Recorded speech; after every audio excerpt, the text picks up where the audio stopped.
Sheena Duncan. Can you do a roll call, please? I think that this is mine. We have This is mine. Richard Bodie, alternate, Roland Mayhew, Michael Belvecchia acting as chair for the evening, Okay. Michael Foot, Here. Marcia Hayward. Here. City planner, Jane Trefethan, myself, conservation technician and recording secretary, Sheena Duncan. And would you like to introduce yourself? Scott Palchat, planning technician. I'll be taking over for Sheena eventually. Perfect. Day number 2. He came back for day number 2, so. Welcome aboard. This is a good Promising omen. already. Welcome aboard. Good omen. Moving right along, do, everybody get to see the minutes of the last meeting? Sure. Can we take a motion to accept? I make a motion to accept the minutes as presented. Thank you, Marcia. Second. Any discussion? All in favor? Aye. Unanimous? Extensions, Sheena? No extensions, Continuations? no continuations. What do we have on Veterans Avenue? We have 3 tonight. Let's see. They have a series of variance requests. These you want one? So Veterans Avenue is seeking, lot coverage. Oh, wait. I believe it should be in here. They're asking for, I believe it was 10,448 feet, where 40,000 feet would be required with only one municipal utility. And they're asking for relief from road frontage as well. They have one municipal utility, but have proven that they can support the property with a well. They have evidence from a well digger. We spoke to DES, and it seems as though they should physically be able to do it, given the road frontage requirement and the lot size variance. Chair. Yes, sir. It's just printed. Could I just speak in this as we, for the findings of fact, as we wade into this, that this Why applicant, don't we hear from the applicant? all right? Well, could we just address what the number is? Yes. Is all I wanted, Yep, okay. Okay. right? I just wanna know what we're talking about. It's 2022-0096, a variance Correct. For 28 Veterans Avenue. for 28 Veterans. That's, thank you, and 7-6.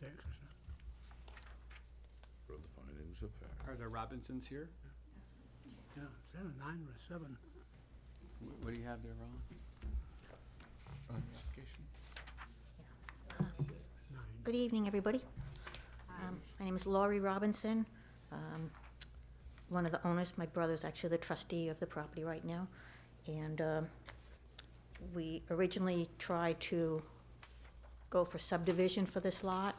And even though our cottage has town water and town sewer, apparently it's not enough to sustain town water for this lot.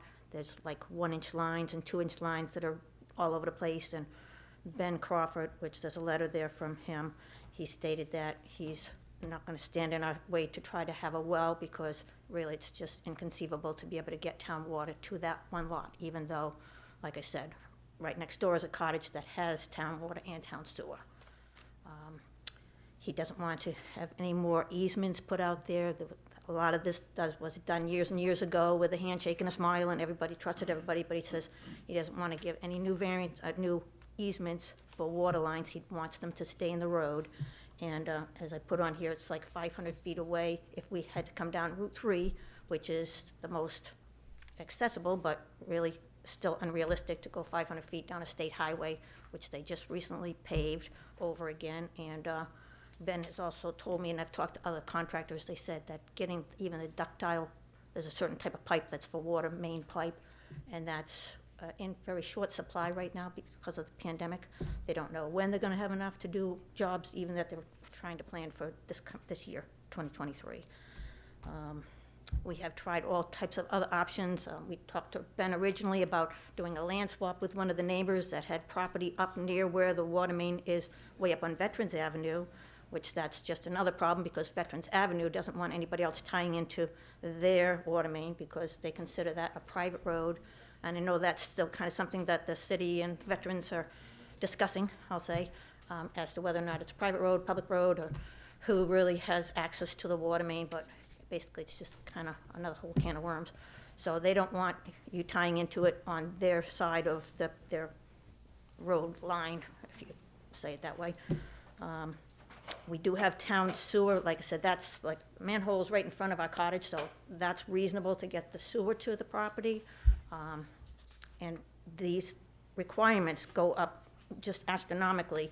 If you have both the town utilities, it's 10,000 square foot lot with 80 feet of frontage is okay all day long. But as soon as you don't have one of those utilities, and I found out from talking to this person, Greg, at the New Hampshire Environmental Services about wells, he says that they do that, they go up to an acre, you're required to have an acre. Our whole property is just under an acre, so there's no way you could ever do anything with the rest of the property if that was the case. But he says that the main purpose is for the safety of anybody putting in a well, to make sure that you're not putting it on something that's so small that it's gonna either contaminate the well or contaminate somebody else's property, or that a sewer, either a sewer line or a septic system might be too close and it could, somebody's gonna get affected by it adversely. So he says that you have to make sure you meet with a well contractor, find out from a well contractor whether or not he can meet the guidelines. So we did, we talked to this Guilford Well, and he actually put together a plan for us, and he says it should be no problem meeting the requirements to stay far enough away from anything that would be contaminate or a hazard. So, and that seems like that's the biggest push, is to make sure that you're doing it safely for everybody. It's not so that you won't build on your property because there's smaller properties than this all around it. But it's just to make sure that you're doing it safely. So that's why they put it in there. And even Sheena had said that, it's kind of a good thing that we found this out, because otherwise she wouldn't have known if there was a state law that superseded the town laws, because from them having that in there, it required you then to go to the national, New Hampshire water person there to find out what you have to do to be able to make it safe. Is there any other questions or anything else that I can? Mr. Chairman, I have a question. Go ahead. So is all of these variances that you're asking for, Right. is for the sole purpose for you to put the well in, Yes, it's, well, right? on a, Creation of a new lot. yes, Creation of a lot that is undersized because there's only one utility. right, And they don't have and because there's only one utility, they need The variance. more street frontage, which Yeah. they don't have, Right. obviously. They have street frontage. Yeah. And if they had both utilities, they would be fine for street frontage, and they would be fine for lot size. size. But because they only have one One. utility, Yeah. it requires a larger lot, so they need a variance for that, and it requires a larger road frontage, so they need a variance for that. And the reason that they want to create this new lot is so they can put in the well? No, they want to create a new just- lot, and hence they need the well. right, Okay. yes. Because I want to have sewer and water on there, and like I said, I can only get the town sewer at this point, so. Right. That I understood, but I was trying to think of the purpose. Okay. The ultimate goal is what I was a little shady on. So we have like I said, about an acre of property there with a little tiny cottage, and right now it's owned by my family, my parents passed, and so it's owned by 3 children right now. So I would like to take a little piece of it to put my own property on, or my own little cottage on, and so that's why my family has said, as long as we can do all this, then fine. And it would have been fine, except for, like I said, the non-existence of town water anywhere within reason to get it to the property, So you want to put your own cottage on this new lot? Yeah, yeah, that's what originally we're going for, is subdivision of a lot, which, like she said, it would have been fine, the size and the frontage, except for the fact that we just can't get the water there. Right. And like I said, so we have talked to Ben from the water department, and he was the first kind of, like, yes, there's no way you're gonna get water to there from town water. You know, maybe someday in the distant future, water will come by, and I would be happy probably to tie in, but at this point, it's just not feasible, so. And how are you getting water to the existing facility? The cottage right now, it has town water, but it comes all the way from the Veterans, which is hundreds of feet away, and with a tiny, tiny line coming down the street and going into all the little cottages all along the street, which is why I said that even if I'm sorry, even if the Veterans Association was amenable to us, you know, tying in somewhere down there, it's not gonna benefit anybody except us, because everybody along the way has their own little water line, including our cottage, you know, so, yes. I have a question. Can I come up to you? Is that okay? Oh, sure. So I have here the two papers that you submitted to us, and this is a copy of the tax map, okay? I'm just looking for clarity over where is the cottage that you're living in right now? Right here. See, Okay. this is the almost acre property, and this Okay. is the proposed lot. Okay, so right now, you live on this entire piece of property right Correct, here? yep. Okay, so what you are proposing, I was confused that you had an option A and an option B. This is when we were dealing with Ben Crawford. There's two options that we were originally looking at. Okay. One was a land swap with the neighbor up there to try and bring the water right onto our property, so we're not doing easements. An actual land swap. So guys, I'm looking at the drawing that has the red and the blue ink on it. Right. Okay, go ahead, continue, please. And, but a land swap would have caused that neighbor of ours to become non-conforming. I was like, that's crazy to make somebody else non-conforming so that we can try and conform, so. Sure. So here's the deal, that in order for you to bring services, they would have to go either here or here, all the way around in order to get down to here. That can't even be done, because this would be an easement Understood. through the Yep, veterans. sure, So- understood, okay, fair enough So then. both of those options were, Right, so right now, the city is saying that you can connect to the sewer line that goes to this house now by crossing this way? the sewer, yes, because the sewer is actually Yeah, right here. I saw that sewer line, main, yeah, okay. so they're saying they can get an easement for the sewer to get over There's already here. an easement actually there, but either that or we would bring it down and up. But the Okay. sewer, like I said, that's affordable to do. It's just the water that there's, you know, this is 100 feet away, Yep, and they're not gonna understood. let us. Sure, And then Route 3, it's way down Understand, here, okay. so. So okay. what's gonna happen, so when this property is subdivided, they are going to give you a strip to be able to No, make no, it? no, that's out. Okay, that's out. Yep, So where is the it's just gonna be this property. So this little- where's the driveway that gets to here now? Well, either we can bring it in from Route 3, or my brother's given me an easement okay. across here All for right, my so- driveway. That's the little pink, did you not have that? I don't know if you guys have this. No, you did not. See, this is Okay, what Sheena now made a that- copy of it. This now is that the makes the sense. proposed lot. I Okay. should tell her that you don't have that. Right. Unless maybe you have it, but it's probably this here in black and Folks, white. does anybody have this drawing in their kit? Would that be, We have this and this. No, it's neither one of those. So this was not submitted to us.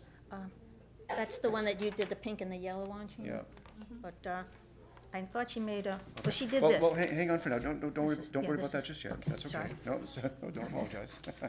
So what's gonna happen for you to, okay, now I understand. This is what it's gonna look like right here. So you're conforming, okay, now I understand. Yeah, 'cause we So you're have gonna get 81 an here. easement that will go right here, that will give you driving access. So this property Right. will still be this person's, but you'll have Yes. an easement to cross. If I don't wanna come in from Route 3, which I Understood. prefer not to, Okay, but, all right. but this is where my frontage is 81 No, on I Route totally 3. understand. Okay, Okay. no, I understand. Was this one yours too? Yes, ma'am, it Okay, is. Thank I'm you. sorry. Thank you for that. All So, right. so this we Do you don't want, have. if anybody needs to look at that, if that makes it clearer, I don't know, but. Roland, will you share that information with us? You can pass that around to them as long as you respect it. Actually, I've got two, so, I believe, I thought that was. Thank you, I Lori. have two if somebody else wants to, so you can Thank you share for it.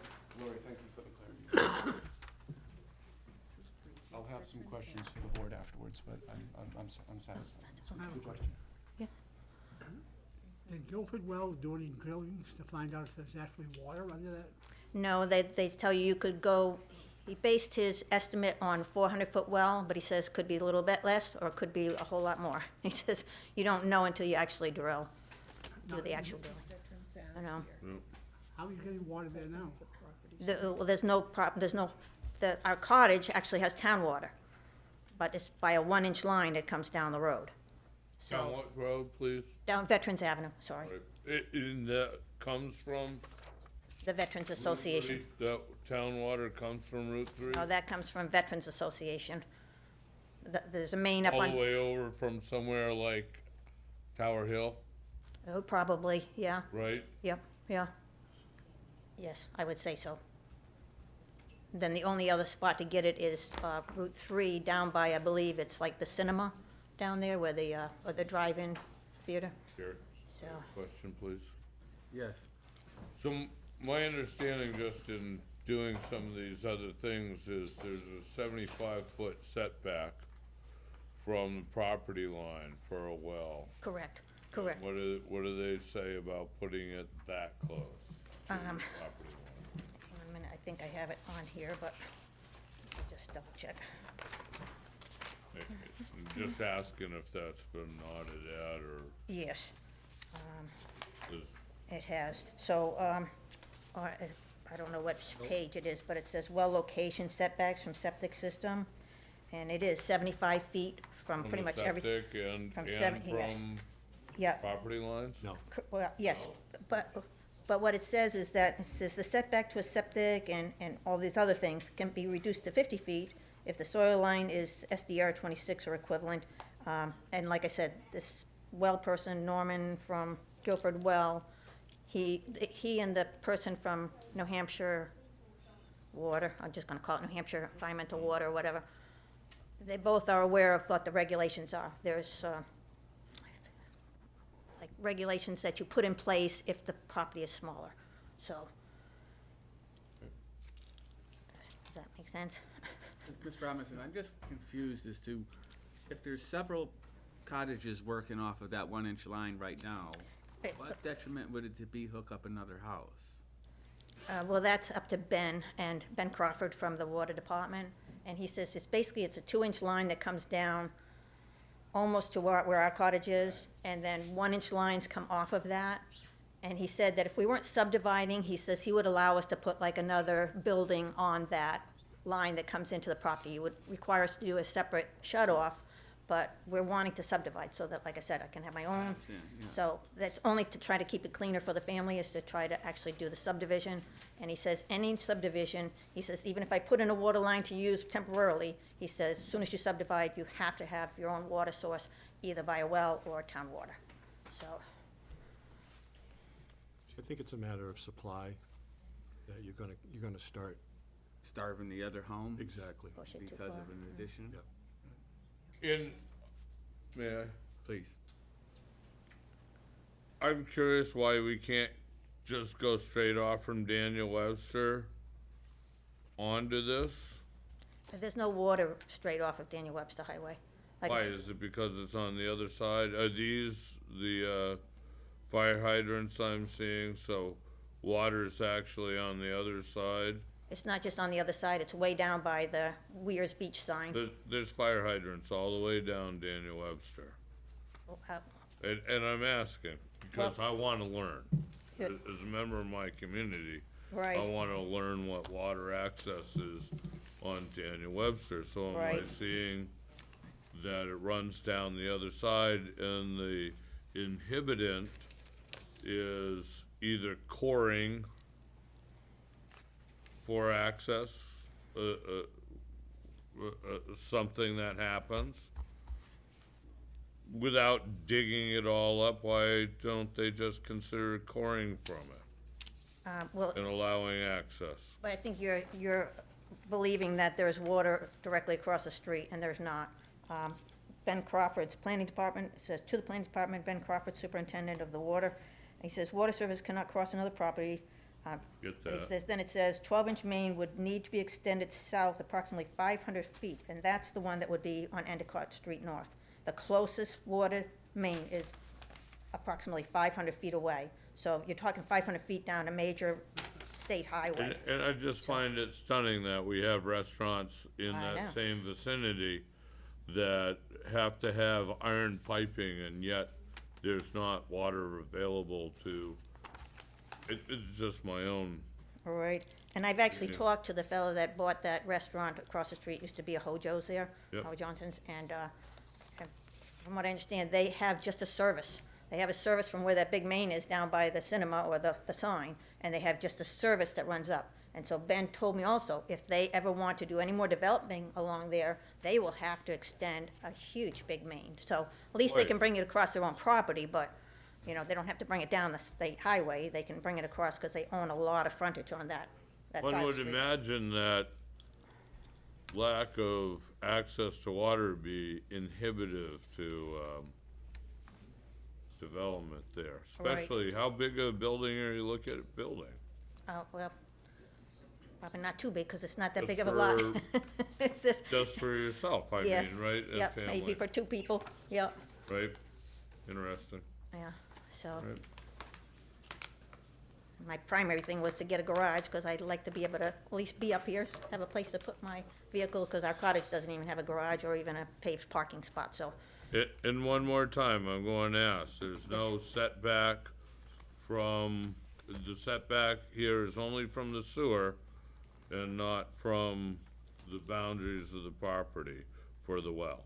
Correct. It's from a, 75 feet is from a septic system. There's Right, no and septic 50 feet, it has to be a minimum 50 feet from the state highway Right, 50 feet from also, the so state. that's why we placed it 51 feet, so. Right. Thank you, I appreciate your input. Any other questions? Okay, Ms. Robinson, you could have a seat Okay. for a moment. Are there any members of the public that have any comment on this proposal? There's one. Please come up.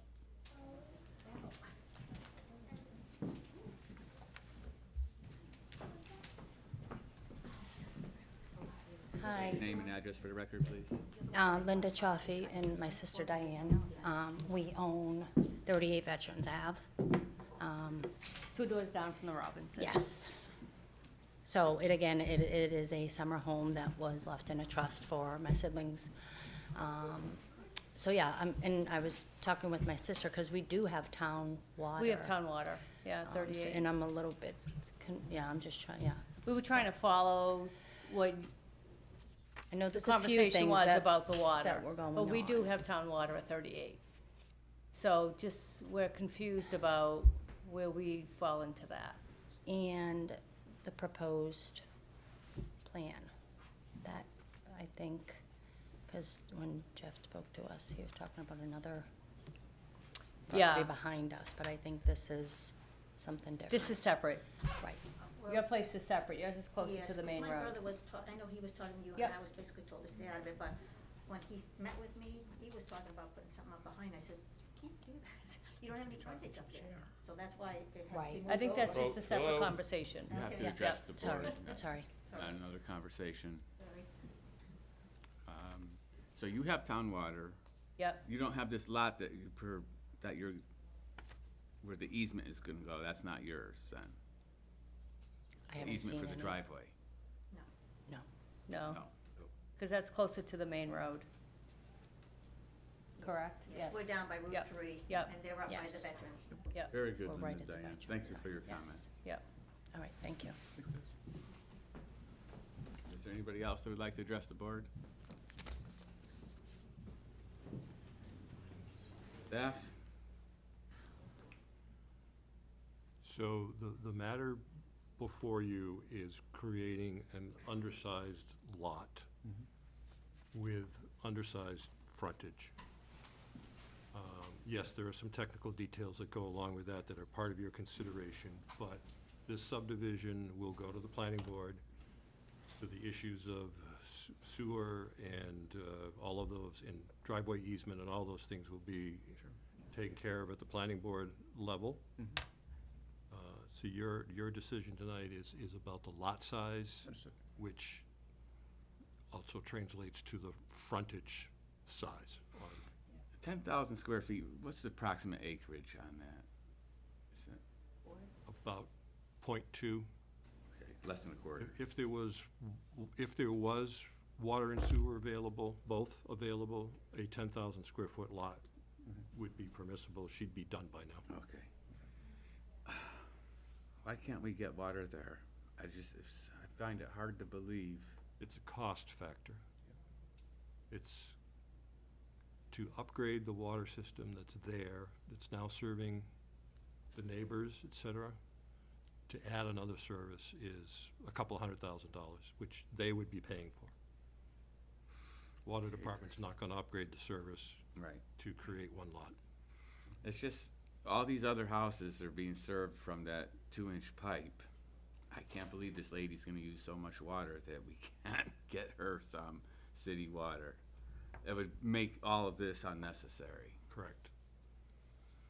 It's There's no other I mean, solution. I don't wanna put words into Ben Crawford's mouth, but I mean, I think it's a matter of the, the straw that breaks the camel's back. You just get to a point where one more service is not a desirable situation, when there's another solution. And, I'm sorry, Miss Robinson, who are you getting the easement for the driveway from? From my family. That's a family member right next door also? Oh, no, it's from the parcel that we own, the 1 acre, roughly 1 acre, where our cottage is. My brother's giving me an easement to drive across our joint property right now to get to this little lot that I'm gonna make for myself. Okay. So, Right. or I could always open up Route 3, but that's not necessarily on the table at this point. I'd prefer not to, rather have access to veterans, so. Director, 2 questions. Yes. Is Veterans Road a town road or a private road? It's private. Private road. And question 2, the location for the well, it's 75 foot from the septic line on the drawing. And the reason why it can be in that location is because there's no development on that corner lot, the corner of Veterans and Route 3, correct? No, I'm sorry, maybe I should. So the well needs to be 50 feet from Route 3, Endicott Street Yep. North. Mm-hmm. It can be, the 75 foot is to an existing septic system. Understood, yep.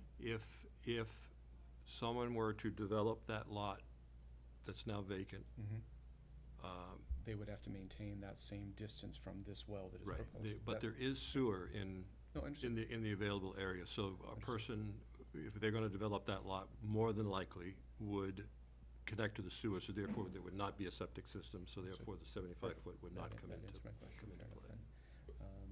then. And from the city's perspective, the access, the frontage is on Route 3, and so the easement for the driving is acceptable in this form. Yes. Okay. I'm complete, thank you. Where are we in the conversation? Are we to the board here? Staff recommendations, board discussion. Please, help me. I'm curious, in no way, if the lot, undeveloped lot to the south of this were to be developed, would they be able to have a well also?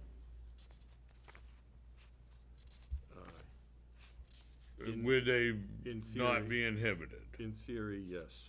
And so there's really no 75-foot setback here on this property because there is no septic. Correct. So the place, as long as that well placement would not inhibit the development of the property next to it. So you're tending to lean favorably. Maybe in that way. I think personally, but we're not into discussion for ourselves yet, or are we? Let's discuss. Let's discuss. Personally, I find it astounding that on Route 3, with all of it available and the technology of coring underneath without having to dig up the whole roadway, that water can't be provided there. Otherwise, if it will not inhibit the development of the lot next to it, and will in no way denigrate their ability to advance. Well, Mike, I think what they're saying is that speaking with the director, is that they found a way to be able to get around that. So for us, the question that we have, so there's a solution for the dimensions and the setbacks for both the well and the septic. Those have been satisfied with some questions that the planning board would have to deal with. The question is will we, because the lot does not have, if I'm understanding correctly, because the lot does not have both services, both water and sewer, the 10,000 square feet doesn't apply. So we're giving a variance, not an exception, correct, a variance? Variance, to say, okay, you only have one of the services, the 10,000 square foot doesn't apply, but they're asking for it in lieu of that. Does that make sense? It does. I have one more question right here. If it had both water and sewer, what would be the minimum size of the lot that could be 10,000 square developed feet. there? 10,000 yeah. with an 80-foot frontage, Right, and they would have Yeah. that, which they would have. All right, so, yeah. all right, I get it. And this is gonna go to planning anyway. Planning is gonna look at it, and, you know, if the, you know, all of this stuff, the well stuff, the water department, you know, if there's a hiccup in that, then the planning board is gonna flag that. But at least it has tacit approval at this point. I just wouldn't want to inhibit the development of the lot next to it. If we don't grant the variance, there's no reason to go to planning. Correct. So I'm in favor of this. I think it's the dimensions work. And at some point in the future, although I think the state is reticent to grant, the state is always reticent to grant any kind of access off of state roads. You know, if they wanted to push hard enough, they could request that at some point in the future. Oh, it's not a matter of pushing or not, it's a matter of who's gonna pay for it. Well, no, if they were to ask for access off of the road, instead of having this back easement for a driveway, if they wanted to build and put something on there, they would have to go to the state for All that. right. All right. Pardon me, and please. In the history of the Laconia Water Department, having bought in 1955 all the rights from previous existing water companies, such as one of the first ones in the area being the Weirs Water Company, I just find it amazing in this day and age with as much development as we have going on, that there's a lack of access to the ductile pipes that carry the very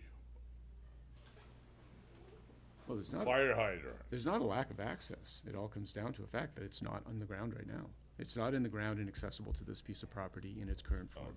right. It's just what's there. It's just not there. There are private water companies in Laconia. There's another one up in the Weirs. Anyway, they've come up with a solution for the water, and I it's acceptable to the city. concur. Yeah. I concur. You're gonna find me easy. Yeah, you know, if water was available, it would be illegal to do this, what Ms. Robinson is requesting, so. Probably at some point in the Staff future. recommendations, if that's, no objections? No, no. Okay. I'll look for a motion. I'll make a motion. You have this written down. I do not have this one written down. I'm asking Marcia, you're because good at this stuff. I certainly wouldn't want to draw it on No, untrammeled I'll let you ground. handle this one. All right, here we go. Okay, I'd like to make a motion that we approve variance 2022-0096 for 28 Veterans Ave. They're looking for a variance from 235-32 and 235-34. And they're looking for a creation of a 10,438 square foot lot with an 80-foot set of frontage, where 4,000 square feet and 160 feet of frontage is required for having one municipal utility, and that is sewer. Finding that this is not available for this lot and supported by the letter from Mr. Crawford, head of the water department, it would seem to me to be in the findings of facts that granting the variance would not be contrary to the public interest, because this is in an area of our town where we're looking at this type of development that could become more intensive. If this variance were granted, the spirit and ordinance would be observed, because they're not providing the ability, the town, the water department is not providing the ability to have this water access. It would do substantial justice, because you're allowing continuing development of our town, Town. and the value of the surrounding properties would not be diminished. The hardship of this, and this is fairly easy, is that there is no access to other water provided. And it's reasonable, because it will allow the family to have full enjoyment of their property as it is. Not yet, but. Mike, if we could just add in your motion that access to the lot would only be from veterans, not Route 3. Concur? Thank you. Thank you, Mr. Foote. I'm looking for a second. I'll second. Thank you, Marcia. Any further discussion by the board? All those in favor? Right. Unanimous, thank you. Good luck, Ms. Robinson.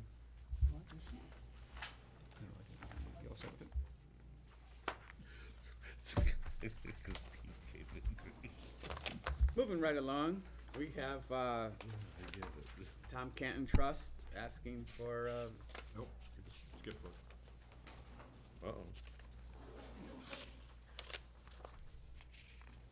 8.2. Yes.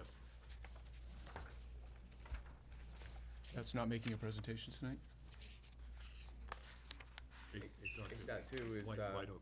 Starry Tyler Road. No, it's 8. No, White Oaks Road is 8.2.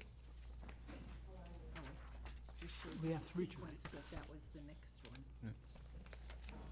Oh, That's why he's saying that. okay.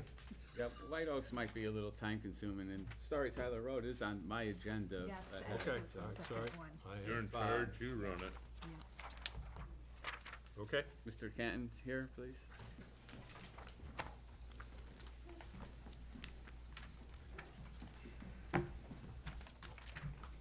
Good evening. Hello. I'm Tom Canton. It's out of Rob Turpin from Nashashik Turpin. Next door. So we're asking for the board to grant a variance for the placement and construction of a detached accessory garage on Mr. Canton's property. The drawings that were submitted previously, I'll just run through those real quick to refresh the board. The drawing, the first sheet A1, the drawing on the right is the existing property layout, the full property layout. And is noted on this drawing,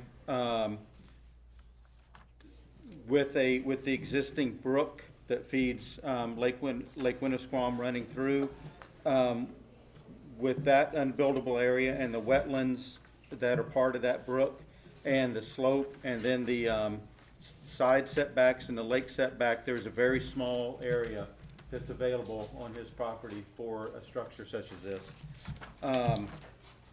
The drawing on the left then is showing the proposed location for the detached accessory garage. And what we're asking for, because of the constrictions on the setbacks, and also kind of the lay of the land, the way the private Story Tyler Shore Road comes down, as it slopes down toward the final property, there's actually a relatively flat, pretty clean location for this, where there'll be kind of minimal disturbance of the topography and the landscape in this area. The request is for the nearest point to the property line would be a 10-foot, and then the footprint is kind of skewed away a bit, going beyond the 10 feet. if we can get out on site and tie all this down, the hope is we can actually grab a few more feet. But this would be the most restrictive point, would be this 10-foot location we're asking for. And then the second drawing we were showing, just to give you a reference of,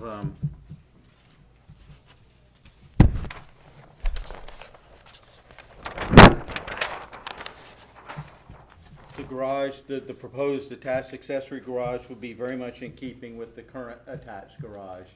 So it'll have the same general volume, it'll have the same materials and finishes, so it'll be kind of in keeping with the existing structure that's there now.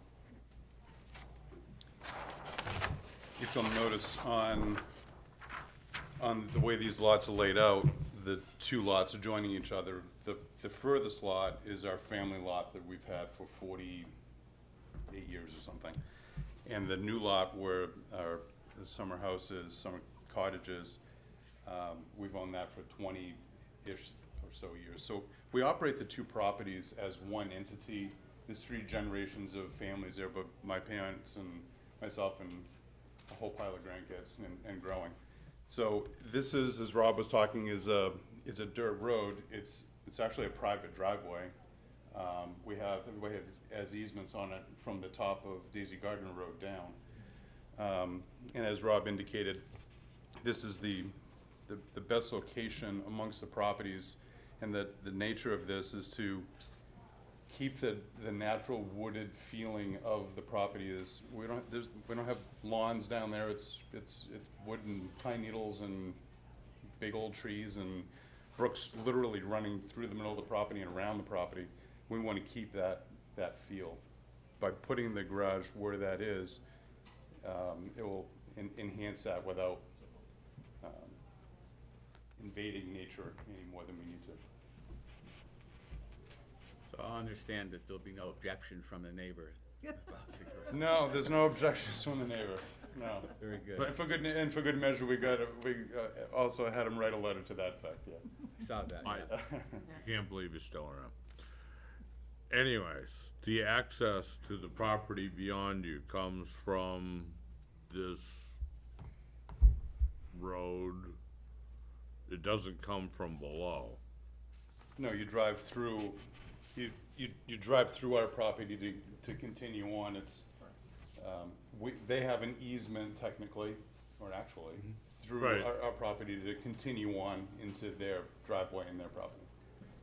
On the other side of his parents' property is the very end of Eastman Shore.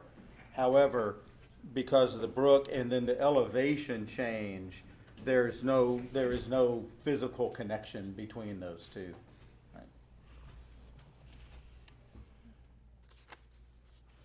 Eastman Shore is significantly higher up than the end of Storyteller Shore Road is. And just for because I'm having problems being cool on my little phone. Where is the access to the lake? The lake is here. Right. And this, up behind here, there's the brook that cuts through the middle of the property and then around my parents' and family's cottage and goes out onto the lake. The road that is there, where does that lay out on that? If you could just The road trace is, that for so the me. road is right here. So you own on the other side of it also? Yeah, we own up to here. This is the property line. Right. And this is where we begin, cross behind my cottage here and then continues on. There's a driveway here, a gravel lot that you could park approximately 6 cars on that ends up right behind my parents' camp. What? My question was going to be, how much of the building, I'm not seeing it right here, is within the setback variance? Approximately half. Oh, okay. Oh, I see the line. He has that now. shade. Yeah, the Yeah, shaded. I get it now. I Yeah, see the it. shaded I area see it. is what we're asking for, correct? I see it. Monsieur Catin, question? I've been wanting to Okay. say your name in French for so long. Yeah. Go easy, Mike. There's some people in my family who speak French. I'm not so good. I can order a meal in French, and that's about it. So. Ben oui, ben oui. Titke or, So just a couple questions. How long, So if you use the property all as kind of family, well, how long ago was it subdivided into its current configuration? About 20 years ago. Okay, because on the tax maps, it shows kind of these funky lines crossing over and going back and forth. That must have been, have some old, somewhat, okay. Yeah. So, but I actually drove, I walked onto the driveway. Oh, great. And I took some pictures to see what was going on. Okay. The building is right on the parking area next door, and so, and this would be a question that I'll present to the board later on, is if these properties are ever sold off to individual people that don't necessarily, your accessory garage that you're building is literally right on the property line. It's right on the edge of their driveway. There's no room for a buffer of any kind. Yeah, as close as 10 feet. Yeah, so, exactly. So that's a concern that I have. And so the people, okay, and I think that you just answered the other question. You're using it as a family compound as it is. There's a right-of-way that brings it to your parents, your Yes. parents' cottage. Essentially my sister's, but Understood. my parents own it. Yeah, okay. And there's a lot of wetland on the other side of the road. I was thinking, in my way of thinking was, boy, could you move it closer into the driveway so you didn't have to seek the variance? But it would block the house, and you're having it right up against the edge and everything. So it's an easement that crosses, and so that was my question. Okay. And we're also trying to maintain at least a 20-foot space between the proposed detached garage and the existing. Well, and you don't want to block it, I get all that, yeah. So, but I guess my primary concern would be, if the lots are ever sold off, it's right on the property line. Okay, I'm complete, thank you. Okay, fellas, you could have a seat. Now, and, are there any neighbors or abutters or general public that would like to comment on this matter? I guess I should say I'm open to public meeting. I think we have a letter from, I'm assuming this is the dad, Yes. saying that they fully support. As Steve Bogart would do a countdown. Seeing no other, are there any members of the board with questions? So another thing is, in the area, there are no other places where there is a building shed or anything that is within the setback. So this would be really the only one in that entire road area that has a building that's like on a line. So, And in that, once again, just in Steve's way, you gotta recognize that these lands aren't always going to be owned Sure. by family members. It's just the reality of the wheel around here. And so, just to be taken into Well, consideration. it is, that's our job to take that into consideration. And my thinking, it's right on the line, right on the line, give or take. They don't want to obstruct a very nice home, they don't want to obstruct it. And the way that they're using it right now, it suits, but 50 years from now, when different people own it, will it be a problem? And maybe, my thinking is, I'm more of a fan to keep a setback. That's generally, I would be more in favor of that. But in this case here, anybody 50 years from now, if somebody goes to buy it, they're buying it with the garage in place. It's not like there's a person there now, and it's being used as a family. That's kind of my thinking, at least for this one. We put the rules in place, or the city put the rules in place for a reason, not to be haphazard about the granting of an exception. But, as they explained, that the garage would fit best in this area instead of, Yeah. Oh, there's no other place for it. If they want to have an accessory garage, there is no other place, And- even on the other lot, because of the No. wetland of the. and it's still 10 feet from the property line, Yep. and if Yep. necessary, there could be a lot line adjustment. There's room if they wanted to Oh, jog sure, that yeah, other, that's a fair point, Mike, sure. to give them the 25 feet. Yes, Roland? That Layton Avenue, Daisy Gardner area is probably the fastest transforming part of the entire city of Laconia. It seems like we've been up there for the last 2 or 3 years, and that whole street has changed.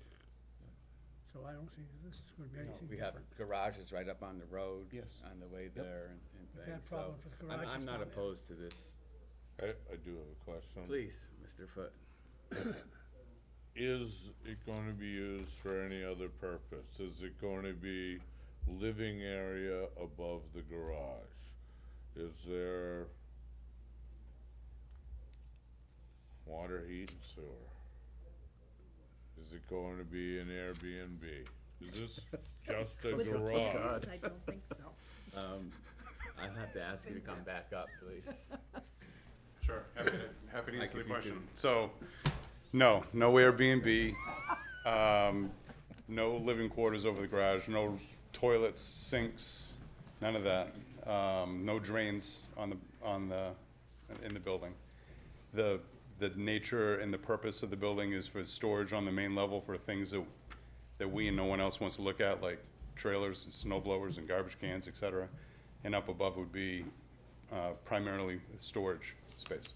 So there is a space above, but there's no plan on Right. developing it beyond There will be storage. no living space above the, right, exactly. Thank you. You're welcome. Very good, Mr. Gant, thank you.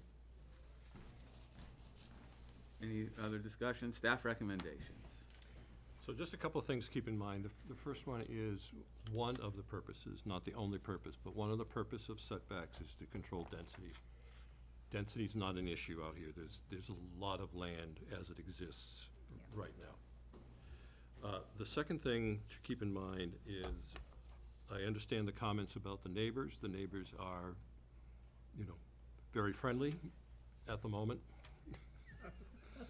If they were to sell, the prospective buyer would have to make the decision of whether that garage is too close or not, and decide whether to buy or not to buy. I mean, it's not if anything, they're potentially hurting themselves on resale value because they are creating the situation, but that's a buyer beware, buyer be aware type situation if they get to the point where they're selling the property at some other point in time. It'll be an existing condition at that point, Exactly. no different than buying any other property and you say your neighbor's got a shed and it's 5 feet off the property line, or you walk, you look across the street and the porch is very close to the road, or, whatever the situation may be. It's you decide whether you want to buy that property or not buy it under the present conditions. One thing for us noted is that even though the proposed garage is right on the property line, all of the buildings and the water access and everything is actually it's fairly far removed, although it's right next to the parking area. It's not like it's right next to the lake house. That's still there. That is there. Any further discussion amongst the board? No, I'll support. I'll look for a motion. I make a motion to, I shouldn't, because Please. I don't have the number in front of me, so I could say it for you. It's Z02022-0097, variance for 315 Tyler Shore Road. So I make a motion to allow the variance, and to be quite honest, you could take their application on all their rationale, which is extremely well laid out, and use that, rather than my So said. having to go through it all. I'm It's happy with that. nicely presented. As finding of fact, as laid out in the application. How's that? Yeah, you're good. We have a motion, looking for a second. I'll second. Thank you, Roland. All those in favor? Aye. Very good, Mr. Catton, enjoy your new garage. Thank you. Appreciate it.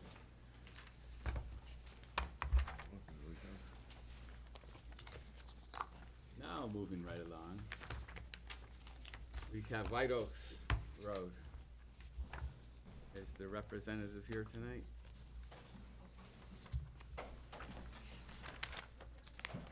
Please state your name, sir, for the record. Good evening, Mr. Chairman, members of the board. My name is John Cronin. I'm representing the applicant here this evening in their request for relief from the zoning ordinance. The application before you seeks relief for use to allow a townhouse-type development in the zone. Also, it seeks relief from the density table, as well as some setback relief. I will state that Mr. Trefethan was very helpful to us, as always, in the pre-filing meeting. Kind of highlighted some of the issues that we needed to cover, and one of the concerns was that first building that you see on the right as you come in the driveway. Initially, as designed, it showed a setback of 19 feet where 75 feet is required. My understanding is there's also a recent comment from the Highway Department that wants 50 foot from the center line of the road for potential highway widening. And after we filed that, we did get some feedback from staff to add a few additional counts to the variance. One was for the 50-foot section from the center line of the road. Clients here with us, Tony Dion and Peter Grenier, they're the principals of the applicant. They've done quite a bit of work around the lake, including the cottages on Paugus Bay. They're currently working at the restaurant at the old Fitzgerald Dodge dealership and hoping to get that up and going pretty soon, which, and they've had a lot of experience around the lake in other communities doing development. So they worked with that plan with their architect and their engineers, and they've been able to minimize the relief that is required at that particular section to allow for that 50-foot that the Highway Department is looking for. So I don't believe that relief will be necessary any longer. The plan is amended, and those amended plans were filed today. I don't know if you had an opportunity to see them, but it's showing now 34 feet to that corner where the 75-foot is required. And that relief is very limited. It's only to that one building. It doesn't run throughout the course of the whole development. Just to give you a little bit of background, the lot itself is a little bit under 5 acres. It comes at the intersection of 3 different zoning areas, districts. You know, it's to the south, there's a merger of three separate zones.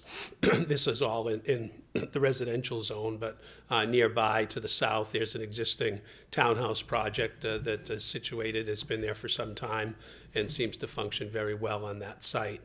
If you looked at the essential characteristics of that neighborhood, if you went up and down, at least proximate to this lot, you'll see that most of the houses on the road are well within that 75-foot setback, and perhaps the 50. They're pretty close to the road. There's a couple of them that very, very shallow. We didn't go on anyone's property and measure, but to the eyeball, you can see that the character of the neighborhood is that they're pretty close to the road. So when Pete and Tony acquired this land with the front lot, their primary goal was to develop the cottages, which they've done and completed, and they came out nice and advanced that area, and they focused on the back. And in doing their homework, there was, I think, no dispute that there was a need for housing in the community. We had some conversations with people in the community saying, you know, it'd be nice if you could have some of that housing set aside for teachers or first responders in the city, which raises some questions of fair housing and things, but the applicants are willing to enter into a development agreement with the planning board or the selectmen, whoever the appropriate party is, and try and work that out to provide a discount and a first option to whoever that may be. Certainly they can't make that selection and would look for the city to be the ones that would advance that cause. Taking a look at the criteria of the variance, the spirit and intent of the ordinance and the public interest, you know, those 2 prongs can be established by demonstrating that the essential character of the neighborhood will not be altered in a substantial way. Certainly any development, taking raw land and building on it, will change it in some regard. But where you have townhouse properties already abutting this site, it certainly will fit in with the character of what's being proposed. In terms of the substantial justice, this is a rather large lot. I think when the lot sizing was probably contemplated, I'm not sure if people were giving thought to the housing crisis and the need for more housing and the density that you can get safely and comfortably when you have municipal sewer and water. The density here is driven by the fact that the municipal sewer and water is stubbed to the property currently and would provide for that density without the need for dealing with wells as you dealt with in the prior case, or septic radii, or that sort of thing. When you look at the value prong, one of the questions that we need to address is whether or not the value of surrounding properties will be diminished if this is approved and it's built out. As we typically do, we ask professionals to do some homework for us and render some reports. We had Sue Bradley take a look at it, who's well known as a realtor in the area, and she has published a report stating that in her professional opinion, that if this project is built out, it will not diminish the value of surrounding properties. It's a safeguard because some communities will accept a broker letter, and certainly someone of Sue Bradley's experience probably has a lot more experience and knowledge of lake values than some appraisers that you could get from out of town. But I work regularly with Mark McKeon, who I think has a license number 3. He's an old guy like me and been around the block and does work in the Lakes region. I asked him to do a little bit more in-depth analysis than what a broker would do, to do a paired sales approach, take a look at some single-family home sales that are abutting condos or multifamilies, and see if there was any degree of change in the appreciation and the sales value of those. Mr. McKeon submitted a report as well, and I have copies that I can circulate or submit. And both of them conclude that if the variance is granted, it would not diminish the value of surrounding properties. The last prong is the hardship piece, and certainly in my career that's changed 5 or 6 different times, going from when I first started, my boss said, well, don't bother trying to get a variance, because if you can graze a cow on the lot, you have an alternative use. Now, that went away with Simplex and the Boccia cases, and now it's whether there's a fair and substantial relationship between the terms of the ordinance as applied to the property. In this case, when you look at the size and the municipal services and the utility be provided by the proposed development, I think this is one of those sites that you put 2 houses on that big lot in that area. It's a kind of a waste of land and a waste of opportunity. And then the final question in that is whether or not the proposed use is a reasonable one. We believe the project, I don't know if you've seen the elevations that were submitted with the application. Mr. Jakewith, who's the architect, he's not only done these, but he's done a project up in Moulton Borough. He just does beautiful work, a lot of roof lines, a lot of windows. These units will be 3 bedrooms. They'll have a 1-car garage. So there'll be a type of product that's not generally available in the community right now. Certainly there's a lot of lake properties that people use for second homes, but these are really targeted for people that are gonna make these their everyday home. So we're happy to entertain any questions or elaborate on any points if you wish. And Mr. Treflin, I don't know if you'd like me to circulate these letters or hand them to you for the record. Circulate them? Okay. Very good, Mr. Cronin. Were these gonna be rental units? That's what I want to know. Were these proposed to be rental units or condos? Well, initially when they, I'll go back to the microphone. Thank you.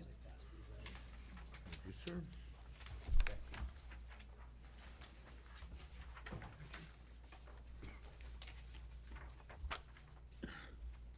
Back with this one. Yes, sir.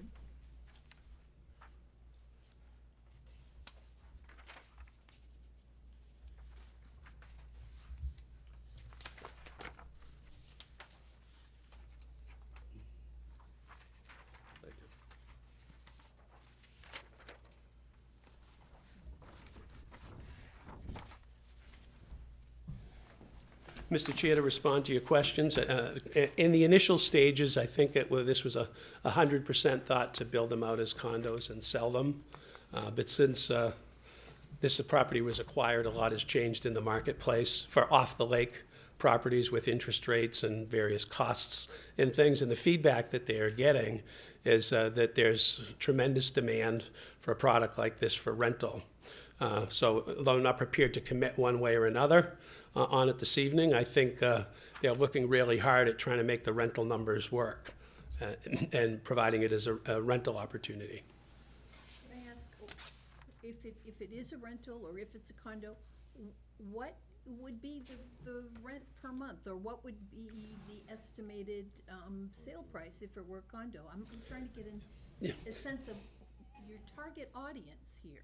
Yeah, if it were sailed, we talked about that this evening. We're thinking in the $400,000 to $500,000 range as where the rents would go. Being 3 bedrooms with 1 garage, you're probably looking at the low 2,000s for rent, for market rate. How many total apartments or units? It's 29 proposed. 29 proposed. 9 units? Proposed. Mr. Cronin, Susan's letter says that they're 2.5 baths with a 2-car garage. Be one car garage, right? One car.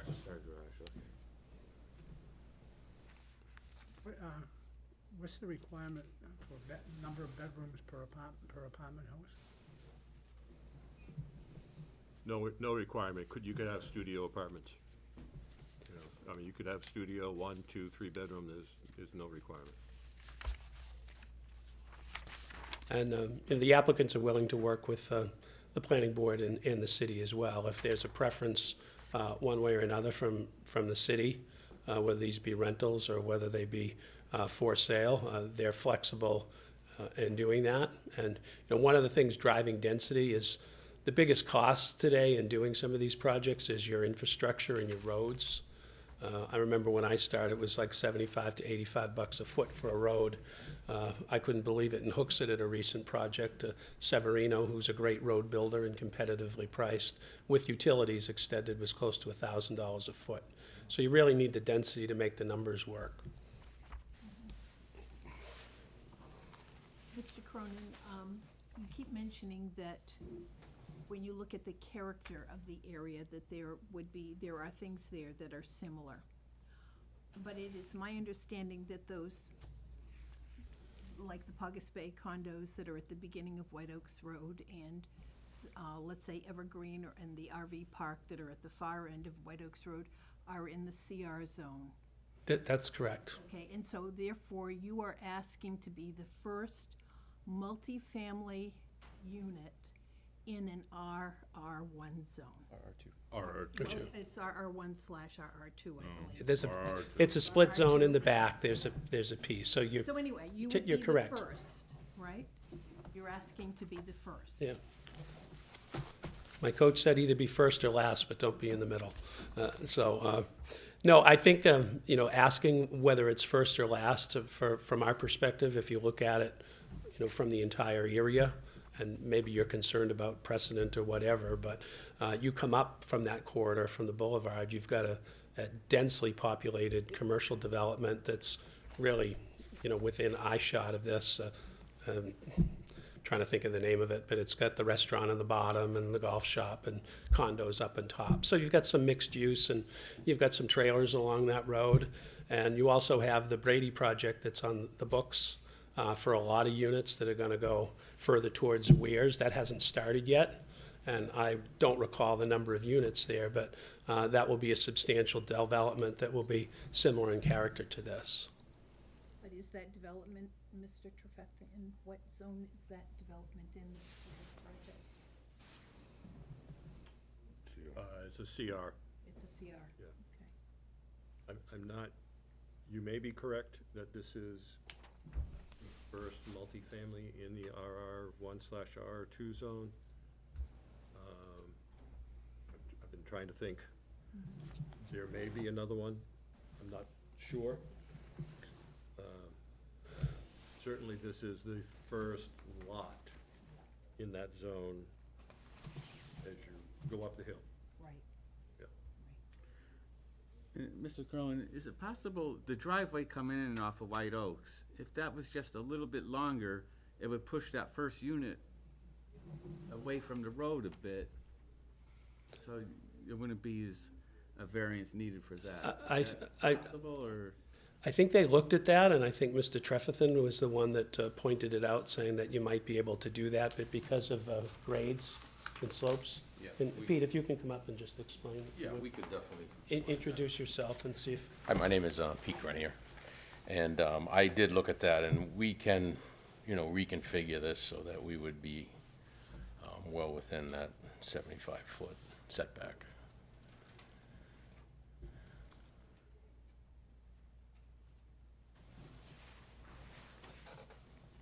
I'm curious. I've seen the letter from our Public Works calling to maintain these setbacks. Not only is it the 50-foot from the center line, but in RR2, we should look at this line here, which is in fact the 75-foot setback. I see here that you modified the size of that first building on the right coming in.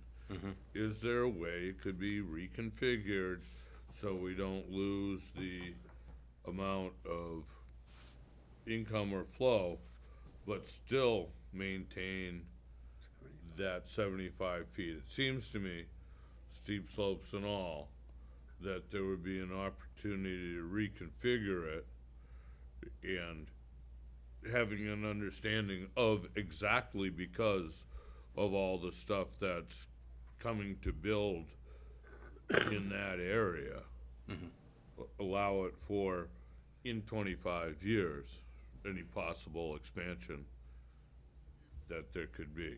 Right. And so I feel I'm willing to support if we could reconfigure those, what I'm seeing here is 3 units. And, in some way, make it less inhibitive on the, on the regulations that are there. Right. I myself have to deal with this up on Route 3, and I recognize what it is they're looking in the setbacks. Right. And it isn't just for today, it's for the 25-year plan. Sure, sure. And there's one guarantee in this community is we're gonna have more people in housing than one could shake a stick at. Right. So it's gonna happen. Sure.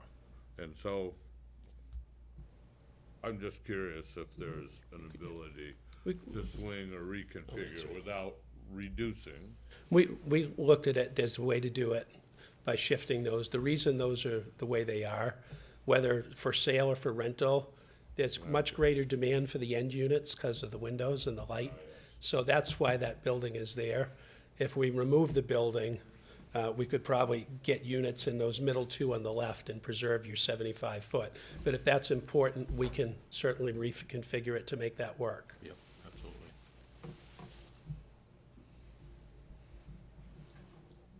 And, you know, we'd withdraw, if the others are approved, we'd withdraw that variance request or manage it however you would want to do. And we would certainly be inclined to make it happen without Okay. ruining our relationship. Okay, fellas, you can have a seat for a moment. Are there any abutters, neighbors, or anybody who would like to speak? Yes, ma'am.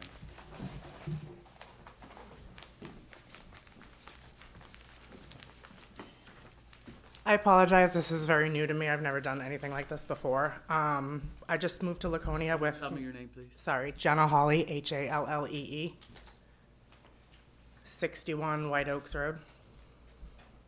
Go ahead, ma'am. So it seems as though whatever they would be building is going to block our exact view of the lake. And then I kind of heard mention of them talking about making like affordable housing and more housing for people here. And then we're talking about $400,000, $500,000 condos with rent that is a little over $2,000. I'm a working mother of 2 kids, and that's not reasonable. And then you're gonna just build and put more people. And I'm gonna probably just from being, I've lived in New Hampshire my whole life, moved to Laconia, in the past 6 months. And I've seen, what I've seen in Laconia is a lot of transplant people. Obviously, it's a vacation spot, but it seems to be more vacation than anything else. And this is, like, we just bought our house for our family, and now there's gonna be a development potentially put right in front of it, blocking my view out my window of a beautiful bay. Now I'm gonna have to worry about people that are gonna cause more noise, it's gonna be more traffic, we have bike week, we have a lot of things going on in New Hampshire, so like, I love all that stuff, and then like, we're gonna have maybe housing for people that are there a few months out of the year. So like, where's the love for Laconia, I guess? I just wanted to share that viewpoint of somebody that lives and is probably gonna be the most impacted where our house is by this particular project. You live right across the street from this, Ms. Howard? 61 White Oaks, yeah, it seems to be right across. Her lot is the one that is directly opposite the entrance to the driveway, on the map there. It's that lot that says. 278, 241. At the end, it's a 27. The one ending in 27. Very good.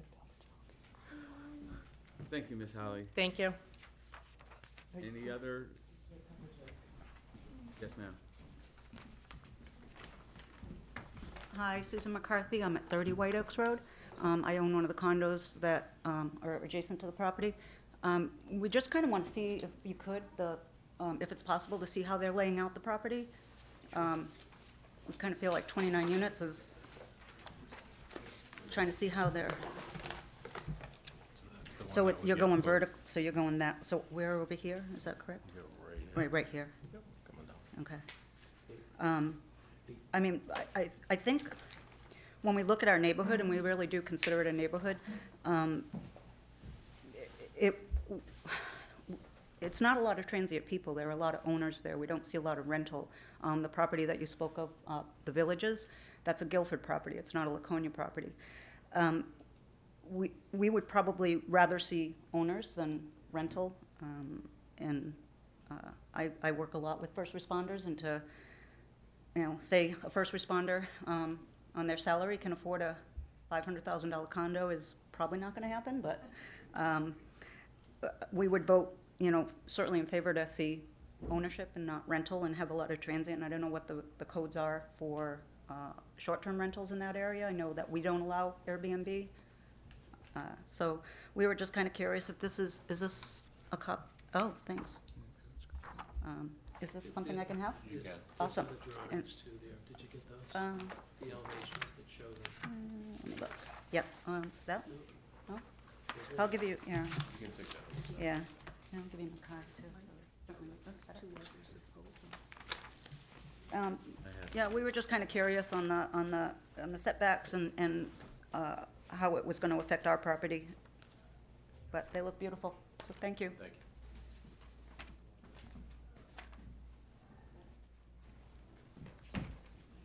Thank you, Susan. Other members of the public would like to speak for or against this matter? Yeah, I'd like to. Yes, sir. My name is Winston Sullivan. I live at 94 White Oaks Road, which is, I'm in a butter to them. And by the way, I just want to congratulate you. You guys did a great job down below. Thank you. Thank you. And my concern is basically the time frame, how long it'll take for you to do this, as well as. Sir, you have to address the board. I'm sorry. I'm sorry, it's. Ask me the questions and we'll Okay. respond. All right. And also, is there any other future building in your plans in regards to this? As I am right next to you here, I'm right beside you. So we're a little bit concerned about the time frame of what it would take to do this, and also just the, well, you know what I'm saying. Just between the work, the road, the construction, the noise, etc. So that's our concern. Very good, Mr. Sullivan. Thank you for your comments. Thank you. I'll respond to it. Go ahead, Mr. Crone. The total build-out would be to a year and a half. The heavy stuff is probably about 3 months, the initial building the road. We have heavy work getting done, but after that would be typical construction and probably a year to year and a half. And there's no other development plan. This would be it for this lot. Thank you, sir. Are there any other members of the public who would like to speak? I'd like to say something. Come on up, ma'am. Yeah. I'm Susan Roger. I live at 30 White Oaks Road also, and I've never seen it yet, but I was just wondering how this was going to impact traffic on that road. It's a glorified lane practically, and with a lot. 29 times 2 is what, 58 cars perhaps that are coming in and out of there.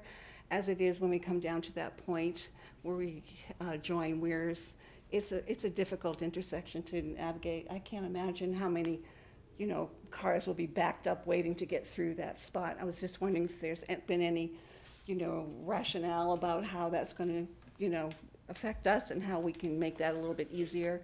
Are they going to be putting in sidewalks by any chance up the hill? I mean, are we doing something to, enlarge that part of the road at least? That's what I would like to know. There was another proposed development further up the road, the Brady property, and that's nearly 300 units, and they did extensive traffic studies saying that it was going to be okay. Oh my. So 29 units, I'm sure there's always a fear of extra traffic, but compared to 300 units, don't think it's that bad. So it's not gonna, there's not gonna be any improvements to the road right now? Not by these fellows. no. Okay. All right. There are sidewalk requirements in the city. Yes, oh yeah, absolutely, sidewalk requirement. Well, that'd be nice. That'd be great. Okay, thank you. Thank you, Susan. Any other members of the public like to speak for or against? It's, we'll close the public meeting at 7:53. Mike, could you at least mention the two letters you have? Yes. Oh, can you read those, please, Marcia? Certainly.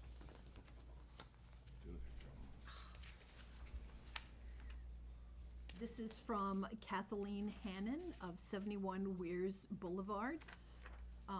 She writes, "I am writing to express my strong opposition to the proposed variance on White Oaks Road, as I cannot attend the meeting. While the DPW has already expressed their concerns regarding the negative impact this will have on the neighborhood between White Oaks Road and Weirs Boulevard, I would also like to express my concerns as the owner of a condo at 71 Weirs Boulevard. We currently have water runoff from White Oaks Road, which runs through our property, causing water issues to the front house at our location. Luckily, it's not as bad as it would be if the land behind our units is dug up, trees removed, and the soil, which is currently absorbing most of this runoff, is removed also. I also believe building a 29-unit complex will place additional strain on the traffic in the area, destroying local wildlife habitat, potentially lowering the property values of the existing community. Property values are likely to go down in the area if multifamily apartments or condominiums are built. Multifamily dwellings are inconsistent with the neighborhood developed in the area. I also find it very concerning that not all butters were notified of this meeting. Namely, the abutters at 93 Weirs Boulevard were omitted, and this impacts their property as well. Come to find out, they were not abutters, which is why they didn't get a letter. Please take into consideration thoughts on the negative impact of this project when taking your final decision." That's one. Thank you, Marcia. Go ahead and read the other, please. I will, but can I ask if we have the letter from Public Works Yeah. We do, it's in here? your packet. Right, And it's really at this point in time, with the reduction in size of the first building, they are more than 50 feet away from the center line, so Wes's concern goes away. It's mitigated. Yeah. And I just wanted to make sure that we recognize that that letter stated that the greatest worry for Public Works was, in fact, that 75-foot setback. Given that, I'll read this next letter also. And, Dear Chair, this is from Denise and Stephen Denver. As the owners of 3 properties located at 71 Weirs Boulevard, units 1, 4, and 5, that abut the lot on White Oaks Road directly behind us, we'd like to express our strong opposition to the proposed variance. The current lot was not intended for a 29-unit complex, and as a licensed real estate agent in the community, I feel this will directly affect the value of our properties. We'd also like to address the fact there's a stream that runs under the soil from White Oaks Road, and the runoff goes down to Weirs Boulevard and causes basement water in Unit 5. The request for the extensive disturbance of the land will directly impact the soil absorption and, in my opinion, create an even bigger interior water issue for us. The traffic in and around White Oaks Road and Weirs Boulevard is already significant. The development of a 29-unit complex would only add to the stress of that and create more of a commercial traffic pattern instead of a residential one. White Oaks REI LLC is asking for significant variances that will directly affect our property, and we hope you will take into consideration our opposition and deny.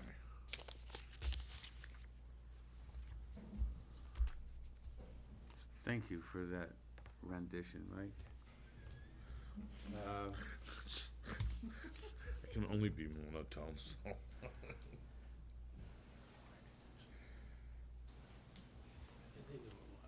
If it was the commercial zone, the density would be allowed, talking 5 acres, correct? So we're talking, we're speaking amongst the board? Are we on that part? We're speaking amongst ourselves? Yes. Okay, perfect. Just clarifying. Amongst ourselves? I had the same question for RR1 with this density, apart from the setbacks and those other things that we're dealing with, would RR1, with this density? be RR2. approved? No, in RR1, because there is a little strip of RR1 on this. Just the back area. The density is the same for RR1 and RR2. Fair? It's just a matter of setbacks. If this piece of land was in the CR district, they would probably have 28 or 29 units. I'm not sure of the math right off the top of my head, but that would not be the issue. All right. It would, density would not be the issue. Okay, fair enough then.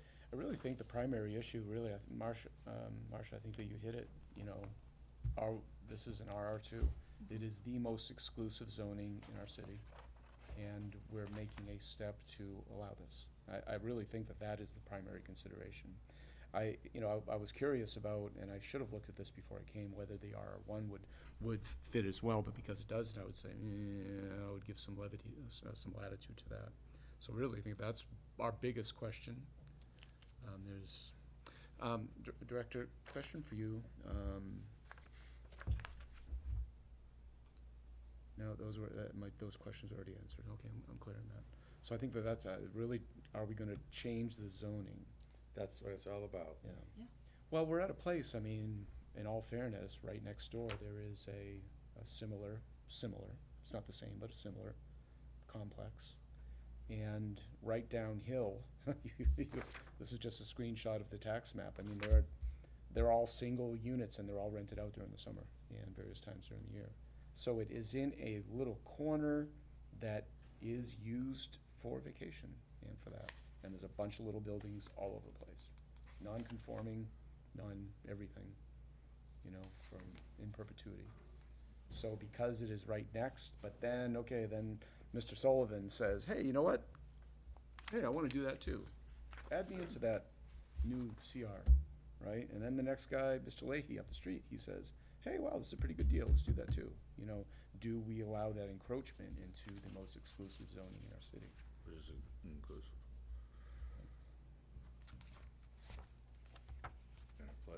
With that said, I don't see it necessarily being out of place. I actually took the names, and I'm really glad that Miss Hallie spoke up. I don't think that she, at least on the tax map, there's a name Jones that owns it. But out of those 3 houses, okay, those 3 houses that are right across the street, only one resident showed up to say, we don't like the idea of it. And I was sitting there in my truck, parked on the side of the road yesterday, looking to say, okay, if this building is here, how does that change their view? And it completely changes. All 4 of those homes, it will change their view. It is no longer an RR2 road at that point, right? But the other side of it is that whole corner is used that way. So I'm a little undecided about where I fall with all of this. The other thing that concerns me is that, and I know Dean has said that there's enough water and sewer to support this kind of development, but I haven't heard from fire. I haven't heard from police, I haven't heard from school districts. I mean, I like to hear that it's not going to impact, you know, they can say it's not gonna impact the community, but I don't know that. Well, once we let it go, it's gonna go to planning, and they're gonna deal with all that. Oh, and they would Yes. take a look at that. Traffic, Okay. sidewalks, Yeah. roads, sewer, water, all of that. I knew they would do the traffic, Yeah. but the police, okay. Yeah. But yet, that's one of the conditions that we have to examine when Oh, we're sure. looking at those findings of fact, is the impact on the community, and so that's why it would be important to know that. I think one of the other things that would shade me a little bit more in the favor of approving is, number one, definitely keeping the 75 foot, but also keeping a forested 75 feet. Because that would at least give some relief from these 4 neighbors right across the street that it's gonna be a beautiful complex. I mean, at the end of the day, it's gonna be built well, it's gonna look good. When it's done, I don't think it's necessarily gonna be an eyesore, but I would rather see that 75-foot buffer stay forested. And at least, you know, not in the wintertime, you're gonna be able to see it, but at least in the summertime, you are gonna have you're gonna still keep that rural feel to the road. thoughtfully. Mr. Foot? Being that it is that no one has bought or paid for a protection of their view, we'll have to go with what we've stated here in this room before, is unless you have some sort of deeded easement for the protection of your view, then you don't have a right to go on about it, unless you paid the money to protect your view. That's not one of the things you could go on about. In this here, being as it has water and sewer right there, in their willingness to move that first building back, and what we don't know yet here, and what would be hard to approve, is how many units it is, seeing as that this building has changed sides. But in that they're willing to do that, I am leaning towards supporting this. One thing about telling people about forestry there, one of the things is there are big pines there. And one thing we know in this day and age about big pines is they're really pretty until they come crashing down on your stuff. No, that's a good point. So in it, what they do, whether we want to say, oh, you need some sort of buffer, which could be done at planning level. It doesn't necessarily have to be those big pine trees, it could be something Right, different. could be Sure. anything, and so in that I concur. Yep. Right, but not necessarily are big pine trees always beneficial Sure. to That's your fair. living area. My personal feeling here is I would support this, being as to move the front building, allowing the expansion of what White Oaks Road is to be. I think we have to come to a recognition that in Ward 1, which only goes to the south of White Oaks Road, there are over 400 new housing starts in Ward 1. Not talking about the rest of the city. So what we are going to recognize is that there's going to be a major change in where we live. And yes, we don't care if they rent them or sell them. It's not within our purview to say that. That they construct them and they're available and they pay tax. But is it not something to consider when the city's master plan is trying to find and maintain housing for middle income people?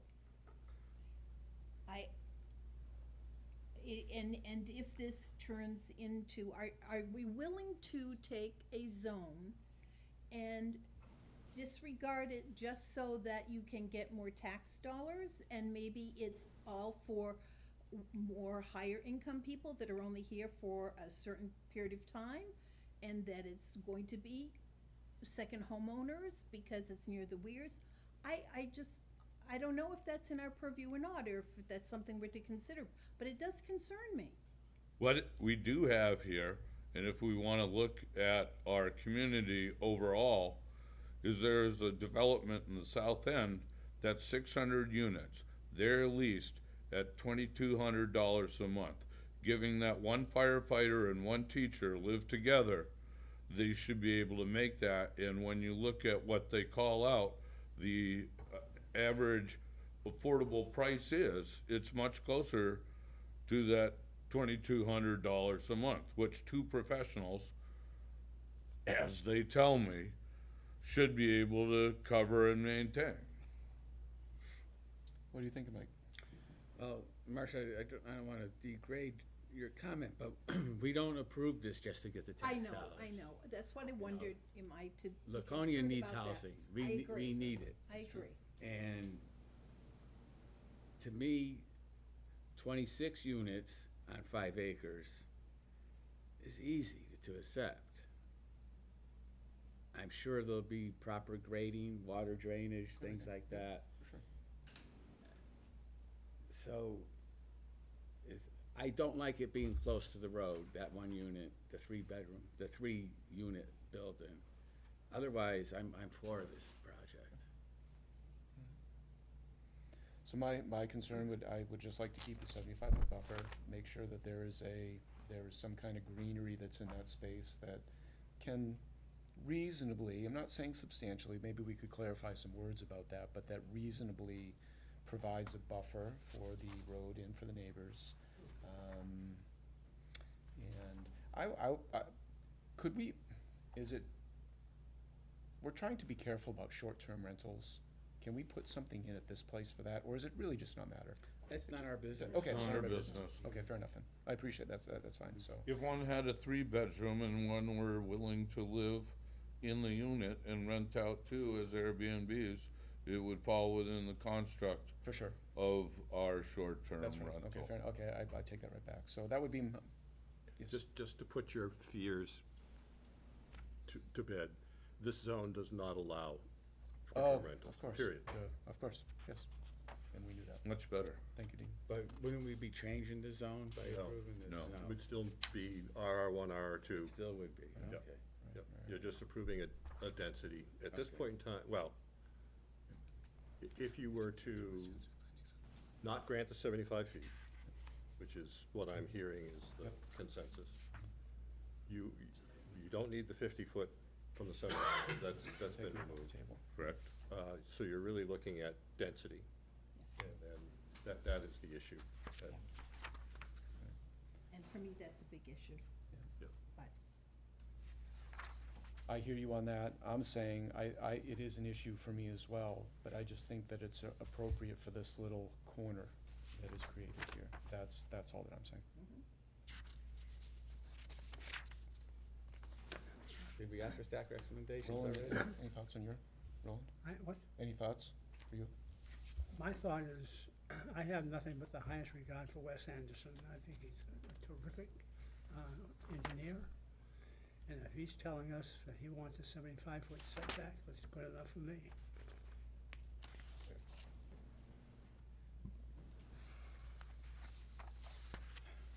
So the only other comment that I would like to make on the affordable housing, and the applicant can correct me if I'm wrong here.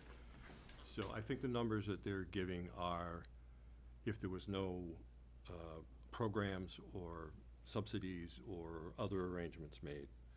And I know it's sticker shock for a lot of folks, I get it. I'm old enough as Mr. Cronin to remember when you could build a road at a reasonable price, and in this day and age, to have a road with water and sewer underneath it and everything else, and stormwater, it is incredible. And the same is true for square footage construction of buildings, It was not that long ago that you could build a residential, whatever it was, for $150 a square foot. It's more like $400 a square foot now. So when you have 1,500, 1,700 square foot units, you do the math, and it adds up very quickly. However, in conversations with the applicant, there are programs available, and they would be willing to work with the city to get those programs in place for some of the units that would be, I hate to use the word subsidized because that brings up bad connotations in some folks' eyes, but some form of a program that would either, in some way, would allow them to offer these units at either a lower purchase price, or if that's the route they go, or at a lower rental price if that's the route they go. And that's something that if the board wanted to make that a condition, that they work with the city to provide some units to be more affordable, or however you want to word it, I think that would be a good thing to put into your conditions of approval, if you're so inclined. Do you have a percentage that's a reasonable percentage? We don't have anything per se. Every little bit helps, so, I don't know what to tell you. Director, is that something that is sought actively by the city, having people enter rental units that are inside of a program? Is that something that the city is seeking actively? We work with a number of applicants. We've had a couple recently go to the planning board that are under different programs, and there are a couple of others that are in the works currently that would be under various programs that allow them to either construct at a much cheaper rate or allow them to charge a lower rental fee. Sure. Like for a period of years or something like that? Yeah. Mr. Cronin, please come up. Yeah, just to clarify a piece, the applicants are willing to have that discussion. There's a few different programs. One is a LIHTC, a low-income tax credit program, which wouldn't work for this development because of the numbers and the way that it works. It's just too small. Another one that we've done is with NeighborWorks. You know, they're kind of a subsidized not-for-profit that looks to develop in places and serve a different part of the community. The problem with those is you have no control over who lives there, and a lot of times it's people from everywhere but Laconia that would benefit from it. So one of the things that we talked about, just so we're not hung up on a condition that becomes unmanageable, is to take a couple of these units, and I talked to a couple of the people in town, and I was first talking about first responders. I know I'm the police commissioner in Manchester, and I think you're correct. Some of them that work overtime could well afford these and probably much more, but teachers maybe not as much. So we said we don't really care what it is, but we could take a couple of units, have a conversation with whoever the right party is, whether it's the planning board or the selectmen, and say, what do we need to do to get a couple of these units where people that are living and benefiting Laconia can have a reasonable subsidy. So it's not a formal program. You know, once you get into workforce or low-income tax credits, the regulations are so strict, it just wouldn't the project couldn't work. In terms of the buffer, we're happy to work with the planning board and are receptive to a condition that we make a nice vegetative buffer in the front. Mr. Foot's comments about tall pines is a good one. Initially, we were going to say we're fine with it, but as you mentioned that, maybe they're not the best, but certainly whatever screening we can do, we will make it nice. I think these gentlemen from prior history, they have a talent for making properties look nice, and they want to be proud of it. But we have no issue with that condition, or a condition that we'll work with the selectmen or the planning board to see if we can provide some benefit to Laconia workers. Okay, one question. Well, maybe two, but is your vision for these under the umbrella of an association or a management company? Well, that's a good question. If it were condominiumized and sold, it would have to be an association. Rental, not so much, right? Because it's one owner that owns them all. And you might have an association that has association documents and hires a management company as well.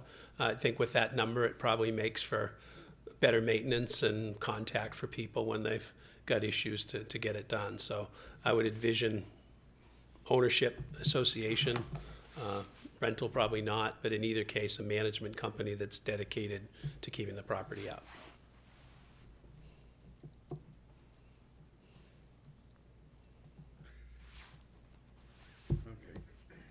One last one, in a modification of this, seeing that the size of this unit changed from the first to the last, if we approve this, how many units are we actually looking at, or can that number come up in planning?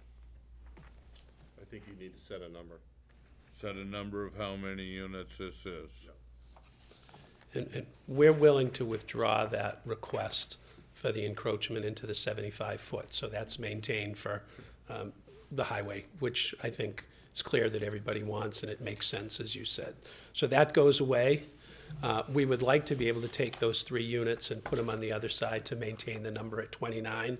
That may not work, and we know that even if you approve it, the planning board may come back and say, we want you to lose this one, or we don't like this or that. So 29 is a reasonable number. That's what we're seeking. And my opinion as far as the adding into our document the requirement for affordable housing or something like that, I would not like there to be anything. I'd like these people to manage it as they let the free market be what it will be. That's my view on that. Because I've seen abuses and people, not tenant abuses, but abuses of the system that hurts the owner, and I don't wanna see that happen. I don't want their hands to be tied by that. So if we just keep the 75 foot, make sure that there's a reasonable buffer, 29 units. So you would be approving a variance for the density and the approval of the variance for multifamily? Right, Those exactly. 2 items still remain. Two items. Okay, Roland? Make a motion?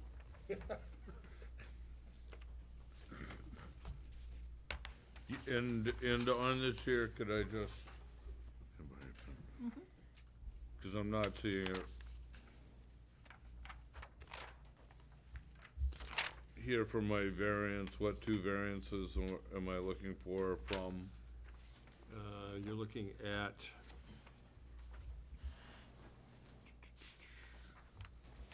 23528, use, multifamily. That's the third dot down, Mike. Yep, third dot down on the agenda. Be the And third dot, and then, did 23533, which would be you see it there? density. Density.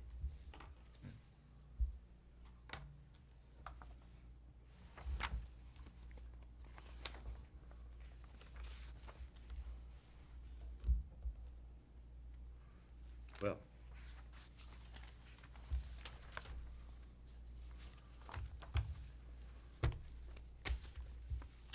Would you like to entertain a motion?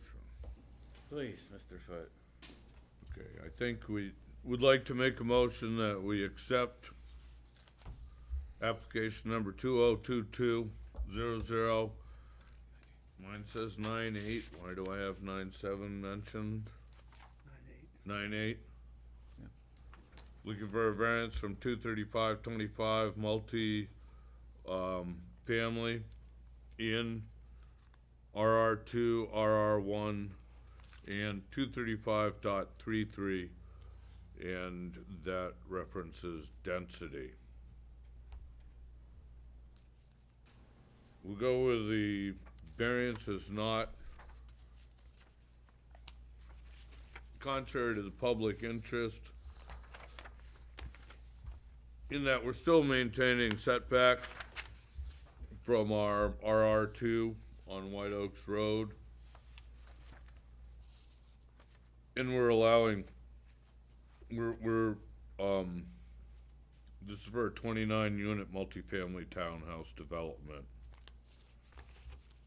There are other projects here, it's not contrary to the public interest in that.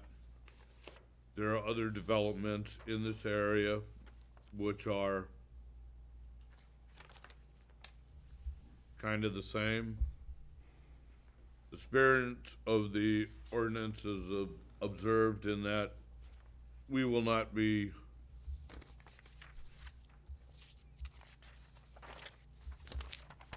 we will be providing residential housing in a community that begs for it. We're going to have water and sewer, so it will not overly burden the town and its resources. Uniquely enough, and I'll say this, every time these come forward, they say it won't impact fire or police, but I'd like it to be recognized that each and every house impacts fire and police. The increased traffic will not be unduly heavy, considering what lays down the road. Substantial justice is done because we're able to provide housing.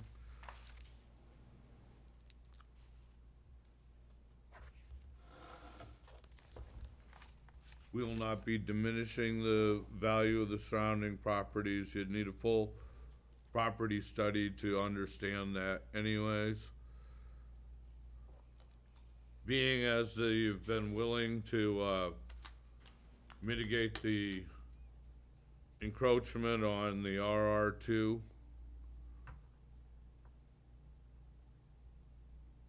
I cannot see that will be affecting. Unnecessary hardship on it has been mitigated by the modification of the plan. So what is the hardship we've already put down? That we're not looking for either the 50 or 75 foot on it, so we're dealing with density in it. It's reasonable that in this area, one would expect to see further development like this. I missed anything? Very good, Mr. Foot. And I would, it's reasonable because it is bringing to us what we're looking for housing in this area. I would ask that they consider, mitigation of views along the, west side of White Oaks Road by providing a, screening of natural design.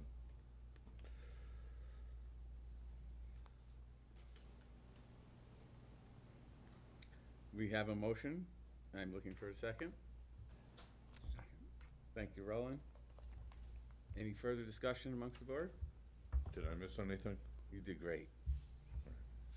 All those in favor? Aye. It's Aye. against? So it's 4-1, my motion passes.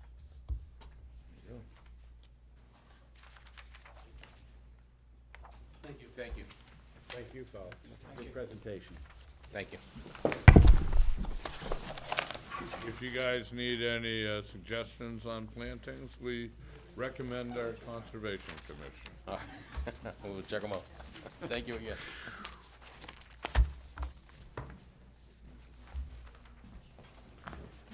I believe that's all that's on the agenda tonight. Is there any other business? I just wanted to, in case you missed it at the beginning, Scott Pelchat is here. He is going to be our new zoning technician. Your last name again, Scott? Pelchat. She, as I think we've told you before, is moving over to Conservation Commission. So Can't pay her more than conservation.